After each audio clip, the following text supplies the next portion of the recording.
It's Wednesday, July 17th, 2024, and I'm Dave Sobel. 3 things to know today. Only 17% of businesses are making enterprise-wide AI plans. Small businesses must comply with new overtime pay thresholds by 2025, and the Apple Vision Pro sales flop. The future hinges on a more affordable model release by 2025. This is the business of tech. According to a Tata consultancy services study, businesses are eager to incorporate artificial intelligence, but need help to assess its impact.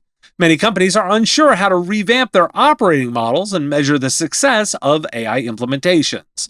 The lack of standardized assessment metrics is a challenge, and companies risk losing their budget if they cannot demonstrate the effectiveness of AI investments.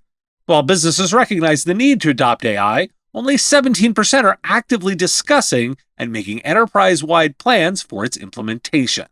The study also highlights the growing market potential for AI, with the generative AI industry projected to reach $1.3 trillion in revenue by 2032. Companies are exploring options to mitigate costs, such as building their models or seeking assistance from external vendors. The report emphasizes the emergence of AI-focused startups and the significant private investment in the field. Why do we care? Well, let's balance this with the skepticism of banks I reported on earlier in the week. The disparity between AI adoption eagerness and actual implementation plans signifies a need for more robust strategic frameworks. Companies must prioritize not just recognizing the importance, but also developing comprehensive strategies to integrate AI effectively. Early adopters with clear strategic plans and effective assessment measures will likely gain a competitive edge. These companies can better optimize AI investments, streamline operations, and achieve that higher ROI. And this is why the current value is about helping customers with planning, even if that isn't implementation yet. With as many breaches and security concerns as I report in this show, it should be obvious that cybersecurity is not just about technology, but also the human expertise needed to interpret and respond to complex threats. Huntress is focused on elevating SMBs and MSPs around the world. Huntress has a suite of fully managed cybersecurity solutions powered by a 24/7 human-led SOC, dedicated to continuous monitoring, expert investigation, and rapid response. And the proof is the execution. Huntress is the #1 rated EDR for SMBs on G2. Want to know more about the platform? Visit huntress.com/MSP Radio to learn more. The White House is urging federal agencies to request more funding to enhance the nation's cybersecurity defenses. The memo from the Office of Management and Budget and the National Cyber Director directs agencies to align their budget requests with the Biden administration's National Cyber Strategy and Implementation Plan. The White House is also pushing to adopt fully mature zero-trust architectures and develop minimum cybersecurity requirements for critical infrastructure sectors. Additionally, federal agencies are called upon to address the cyber workforce issue by adopting skills-based best practices and removing 4-year college degrees as minimum requirements. The U.S. Department of Labor has updated overtime rules impacting small businesses with salaried employees. Under the new rules, salaried workers earning less than $844 per week and $43,888 annually are eligible for overtime pay. The rates will increase to $1,128 per week and $58,656 per year by January 1st, 2025. Small businesses must update their scheduling and payroll practices to comply with these regulations. And a federal appeals court has temporarily halted the reinstatement of net neutrality rules until August 5th, while considering whether more permanent action is justified.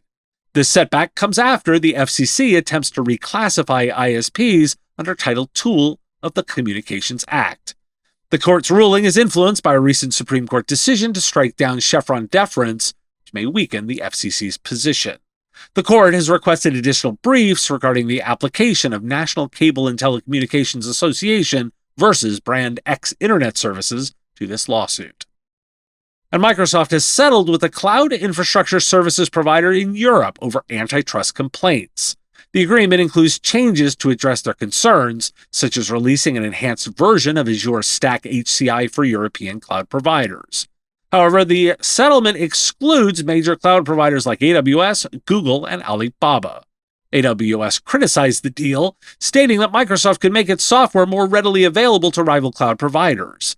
Some see the settlement as a way for Microsoft to avoid regulatory scrutiny without addressing the underlying anti-competitive processes. A recent poll by the Artificial Intelligence Policy Institute found that American voters prefer a careful and controlled approach to AI development, prioritizing regulation and security measures over being the first country to develop powerful AI. The poll also revealed that a majority of voters believe the U.S. should use its position in the AI race to enforce safety restrictions and testing requirements on other countries. This comes as federal regulatory efforts remain stalled and state-by-state regulation takes precedence. Now, why do we care? Well, for some small businesses, potentially some IT services companies, there are new overtime rules. Be aware. And I wanted to highlight the feeling of American voters here, a desire to have regulation. It's worth noting.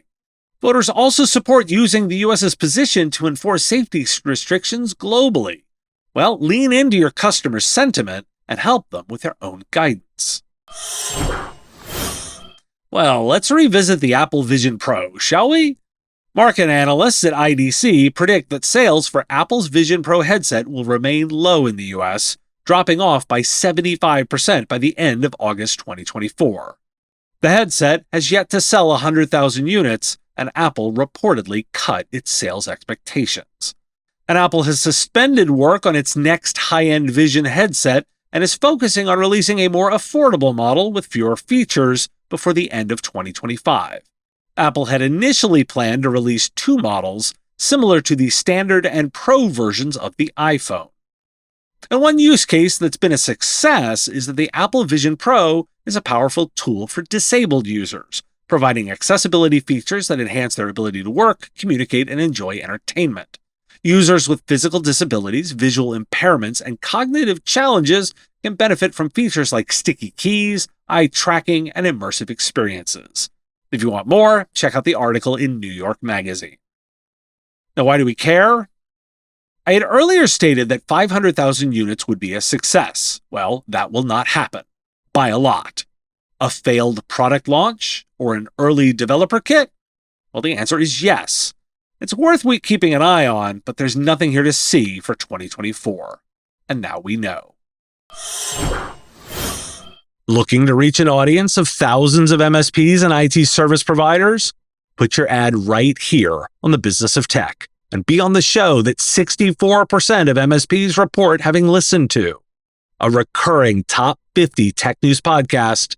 There are affordable options for you to reach our audience, and we can support any budget.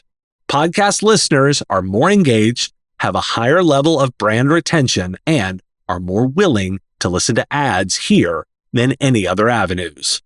Want to know more? There's information at mspradio.com/engage, including a button to book a time to talk. I'm looking forward to that discussion. Thanks for listening. It's National Hot Dog Day. That one really should be July 4th. It's also National Peach Ice Cream Day, so perhaps dinner is covered. If you have a question you want answered, we do take those questions. Send them in at question@mspradio.com. They'll be answered next week on the live show, each week on Wednesdays, YouTube and LinkedIn, 3 p.m. Eastern. And if you got a comment or a thought on a story, put it in the comments if you're on YouTube, or reach out to me on LinkedIn if you're listening to the podcast. I'll talk to you again tomorrow. The Business of Tech is written and produced by me, Dave Sobel, under ethics guidelines posted at businessof.tech. If you like the content, please make sure to hit that like button, follow, or subscribe. It's free and easy and the best way to support the show and help us grow. You can also check out our Patreon, where you can join the Business of Tech community at patreon.com/MSP Radio, or buy our Why Do We Care merch at businessof.tech. Finally, if you're interested in advertising on the show, visit mspradio.com/engage. Once again, thanks for listening to me, and I will talk to you again on our next episode of the Business of Tech.